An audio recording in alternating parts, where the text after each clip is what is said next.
барои ҳамин гуфтесам, чунки ҳамаи мо шумо. Бародар гӯш куне. Окей. У сатр син сока ки як димиш ки румолсай майда бандан шарт нест сатр базани сатр адига давлат омадаги. Окей. Апаҷон шумо мусулмон ҳастед? Бародар чӣ хари савол ки? Не ки ман апаҷон намедонам охир рости гап будем. Ассалому алайкум ва раҳматуллоҳи ва баракатуҳу. Бародар азиз, пеш аз оне ки сар мекунам, як чиз, ҳамин чиз агар ки лайк монӣ ва комментария нависӣ, онҳо мисол коркунони ҳукумати ҷумҳурии Тоҷикистон шояд ки бубинанд ва ҳамин чизҳоро қатъ кунанд, яъне ки ҳамин қонуну қоидаҳоро мисол манъ кунанд ва иншаалло ки дальчи дигар риш мемонем, сатр мекунанд хаврони мо. ва ҳамин ман тоқа наметавонам ягон кор кардам. Ман кардам, кӯшиш кардам ва шумо ақаллан натарсен, ҳамин класс монен, лайк монен, мақсад комментария нависен. Ассалому алайкум ва раҳматуллоҳ. То худша тамошо кунед. Ҳамашон раҳматуллоҳи ва баракатуҳу. Бовардорон ва хорони азиз, кадоме ки мара намешиносам, мисол номи ман Абдурахмон аст. дар соли 2017 мусулмон бародарони азиз мисол демонстрасияҳо ташкил кардем барои дастгирии бародарони қавми роҳинҷае ки дар давлати Мянма буданд. онҳоро мисол барои мусулмон, танҳо барои мусулмон буданшон мекуштанд. онҳо ки мисол ба давлати Бангладеш гирифта буданд, зиёда аз 800 000 беженец шуданд. мисол дар ин давлати олмон демонстрасияҳо кардем. боз ба ман партон видеоша мебинем.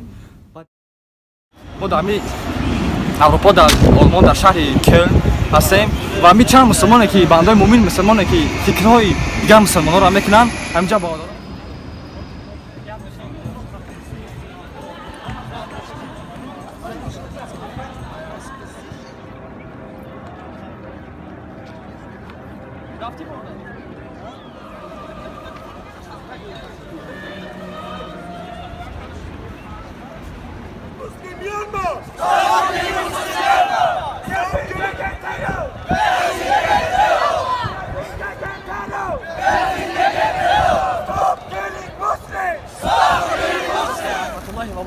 бародарон ва хварони азиз, как же приятно, что в Европе есть все это, субханаллах, много, очень много,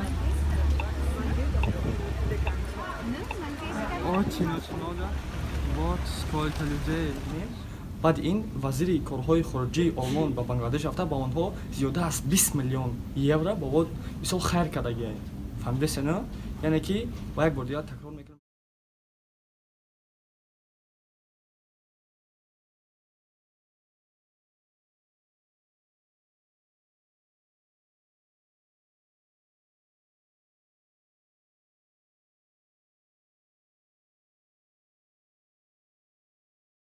яъне ки ба як бор дигар такрор мекунам ки ман дар ягон гурӯҳҳо, гурӯҳи 24 назар дини ислом, дар дигар касо дар ягон гурӯҳҳо набудам ва нестам.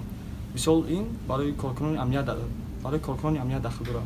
ва димаш ман хусусан норозӣ барои чи? вақте мо синф 5-6 будем, синфҳои мо меомаданд, дахтарои сатр, кадоме ки сатр дошт онҳоро мебарбарданд, мегуфтанд ки либосои шумо барои мактаб омадан анестай, сатротонро бигирем. ҳамон вақт аки имрӯз мисол қонуниш кардам, яъне имрӯз қонуниш кардан ки то мисол як сол пеш хӯрони мо наметонистанд як ҷуда бо сатр бираванд.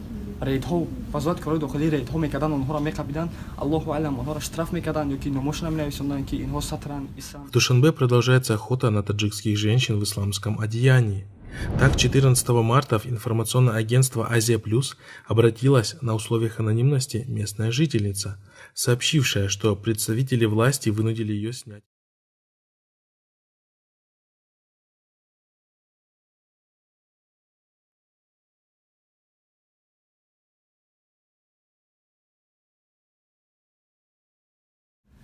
ва вақте ки бо онҳо бо шаҳрвандони ҷумҳурии Тоҷикистон бо одамои амнияти дигар одамо гап мезанем, баъд онҳо мегӯянд ки Тоҷикистон давлати демокративу ҳуқуқбунёду соҳибихтиёру дигар мебошад. аммо вақте озӣ суханонро бо вазоирати корои дохилиро бо мемонам хитоб давлати демократӣ. аммо акаяк маҷон ҳазор аҳмати калон, аммо мисол мо давлати демократияма, ҳамо мисол ами гӯш ки ҷура. окей. Конституция Ҷумҳурии Тоҷикистон боб 1, статьяй 5, моддаи 5. Человек, его права и свободы являются высшей ценностью. Жизнь, честь, достоинство и другие естественные права человека неприкосновенны.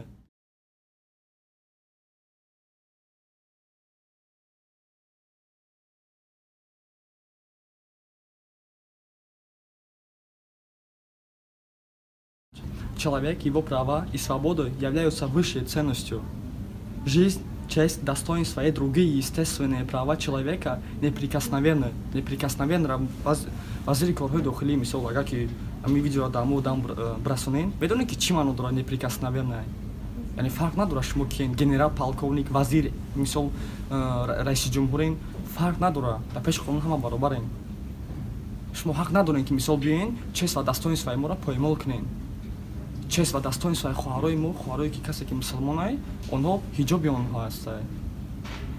манам одамое ҳастанд тоҷикои современӣ ба таври хичона ки мисол брюкои ҷинсиро мепӯшонанд дар танаи духтарошон, ои бо ин видеоро мепардом ки мисол бо онҳо тоҷикони мо чӣ хеле мисол муроҷиат мекунанд, чӣ хеле қадшон коробор мекунанд.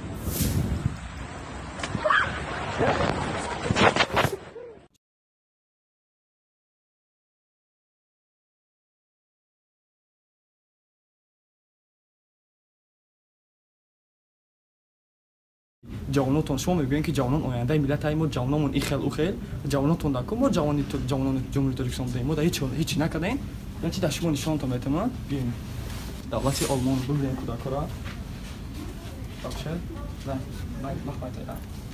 бубинем бесумай ин таҷҳизотҳое ки мисол 500 700 800 евро мебестанд исиде зиёда наиша 3D принтер мегам Xbox One S FIFA 19 хати зиёда дар Тоҷикистон 700 сомон ай аю пара PlayStation 4 FIFA 19 хати ма дигар чӣ буфаҳмонам яъне ки бубинен инҷа фақат библиотека ай гидата фабо нишон та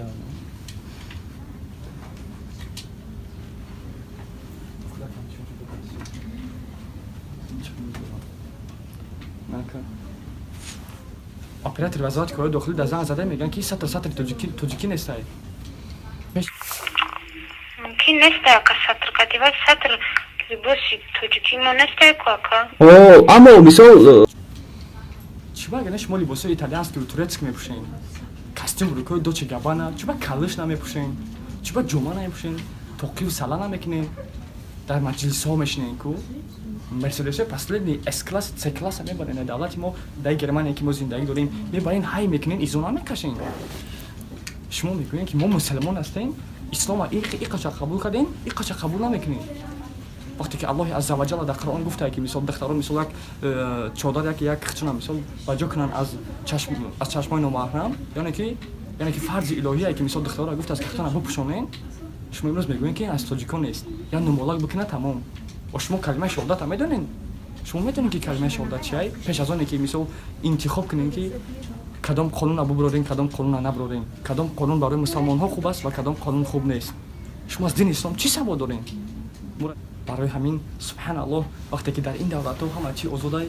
ё давлати мусулмоние нестанд шумо худтона мусулмон мегиред аммо зидди Аллоҳ задестем ман намедонам ки дигар ман зидди шумо чӣ бугӯям ришаман кардем бародарои моро бурда маҷбурӣ ришошона политсияи мо чӣ хелеянд маҷбурӣ мебарем ришошона мегирем боз ман агар ки Тоҷикистон барам ба миришо чӣ кора мекунем ман вообще дар ҳайрат мондагиам рейд мекунем аблава ҳамуса эмомалӣ мисол давлатҳои Россия ва Америка ва дигар давлатҳоро ба фикрам ки дидагиай ҳамин қадар душанбера мисол ба монанди ҳамин давлатҳо кардестай аммо намешавад ки биёин бибинем ки ин номусулмонҳо масҷидҳо сохтестанд кӯдакҳо мераванд дарси Қуръон мегиранд аммо дар Тоҷикистони исломӣ шумо нестай давлати демократияи Тоҷикистон да аммо 99% миллати тоҷик мусулмон ай алҳамдулиллаҳ магар ин беномусӣ нест беномусӣ не яъне ки шармандагӣ нест мо бояд шарм дорем валлоҳи қасам аз номард буданмон вақте ки мо мегӯем ки алҳамдулиллаҳ мо мусулмонем аммо зидди Аллоҳи азза ва ҷалла мо мезанем қонун мебурорем мубориза мебарем зидди қонунҳои Аллоҳ зидди гуфтаҳои пайғамбар Муҳаммад саллаллоҳу алайҳи ва саллам аммо бидонем ки бордорони азиз ку охиронашро ҷавоб мегӯем ҳар як таймо шумо мурдан дорем валлоҳи қасам пеши Аллоҳ барои ҳамин ку фақат ҷони шумо дар дурунтунай фақат зиндаен дар роҳи Аллоҳ як кори хуб кунем як амали хуб кунем моим ҳамун ҷавонҳое ки дар ҷумҳурии Тоҷикистон калон шудем салому алайкум ва раҳматуллоҳ салому алайкум апаҷон созаи саломататон ҳаст апа окей апаҷон бахшед ҳамин як савол доштем ама апаҷон дар ҳамин интернет дуростигам абун хеле ҳамин новостиҳоро дидам гуфтам ки худам рӯчи занг бизанам ҳамин коркунои давлати Тоҷикистон бипурсам ҳамин мисол қонуно бировардан уже барои ҳамин сатр барои ҳаминро манъ кардан ҳамин рост апаҷон шумо мисол коркуни давлатем бояд хушӯб донем ин масъала акаҷон فقط داخل کارخانه های دولتی و همین شخصی در اومدن به همین حجاب من است. مالبندی ایره هیچ کم هم نکردگی نیست. بعد مثال آن خواهران ما که مثال میترسند در بیرون ملک کنند چون که مثال ریدها میشود از جانب وزارت کارهای داخلی جمهوری تاجیکستان. مالبندی را یگان کس یگان گپ نمیگه. نه سطر میگم اپا جان. اگه سطر به شرط نیست رو مولی سیاه بستنشون.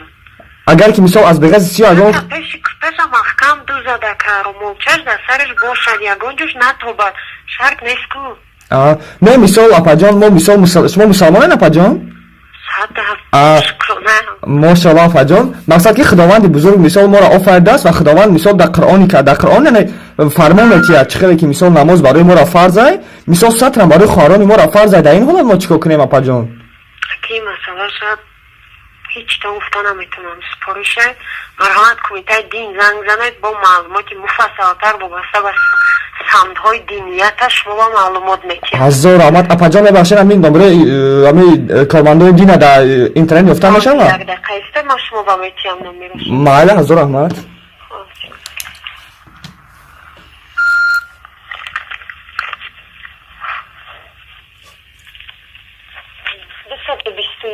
دوصد بیست و یک هفتاد چل و شش هزار رحمت کلام اپا جان خداوند نگهبان باشه.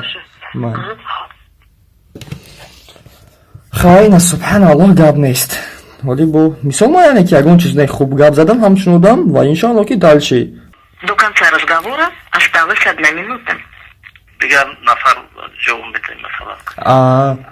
چیز مثال اکا جان اگر نیازی همین یه سوال دیگه دارم مقصد شما در کدام سوال جواب بتونین دادن اکا جان و سوال ما بتونم اگر شما اگه سوال مسئله تنظیم دین معرکه ها فهمو همین در این مسئله سطر در این مسئله مثال قطعی که من اگر گپ زدم میتونم اکا جان تو که من گپ زدم میتونین نمراشو نبتین دما الو ده الو اکا اوزو ما فهمیدستین میگم که اکا جان رقم های اگان شخصیت دارین که من تو که قطعی گپ زدم در همین مسئله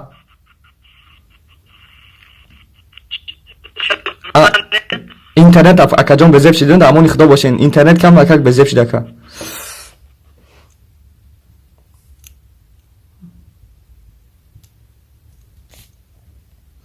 همین یک قانون گفتم برآمده کو آدمانی که مثال دخترانی که سطر دارن جاهای دولتی در اومدن نمیتونن همین راسته اپا جان ممکن نیست که سطر کتیبه سطر لباسی توجیکی ما نیست که اما مثال چیز فهمیدم مثال ما اخی مسلمان نیم که اپا جان فرق نداره توجیک ازبک مثال مرا خداوند فرمان دادگی مثال برای همین گفتم چون که همه ما و شما برادر گوش کنه اوکی او سطر سین سو کتیه یک دیمش که رو موسید مایده باندن شرط نیست سطر بزنی سطر دیگه دولت اومدگی اوکی اپا جان شما مسلمان هستین؟ برادر چه خیلی سوال چیه؟ نه که ما اپا جان نمیدونم آخی راستی گواب بدون چیکار دارین شما؟ اوکی بخشش اگه نه چیز اپا جان